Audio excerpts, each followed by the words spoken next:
Hi guys, good morning. ఇప్పుడు time వచ్చేసి 8 అవుతుంది. ఇప్పుడైతే హోటల్కి అయితే వచ్చిన ఇడ్లీ తిందామని ఇడ్లీ అయితే ఆర్డర్ చేసిన 40 రూపీస్ పడ్డది.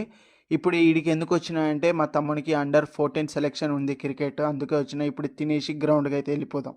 గ్రౌండ్కి అయితే వచ్చేసిన ప్లేయర్లు ఏమో లైన్ ఫామ్ అవుతారు. ఇప్పుడు కొద్దిసేపట్లో సెలెక్షన్ అనేది స్టార్ట్ అవుతుంది అన్నమాట. అసలు సెలెక్షన్ ఎట్లుంటుంది అంటే 2 నెట్స్ ఉంటుంది అన్నమాట. ఒక లెఫ్ట్ బ్యాట్స్మెన్, ఒక రైట్ బ్యాట్స్మెన్, ఒక బ్యాటర్కి 4 మెంబర్ బౌలర్స్ అన్నమాట. ఇటు 4 అటు 4 సెలెక్టర్స్ ఏమో మధ్యలో ఉంటారన్నమాట. టోటల్ ఎంతమంది వచ్చిందంటే 150 మెంబర్స్ వచ్చిర్రు ప్లేయర్స్. అందులో 16 సెలెక్ట్ చేశారట. ఇలా సెలెక్ట్ అయితే డైరెక్ట్ స్టేట్ లెవెల్లో ఆడతారట. ఇప్పుడైతే కొద్దిసేపట్లో అయితే స్టార్ట్ అయిపోతుంది.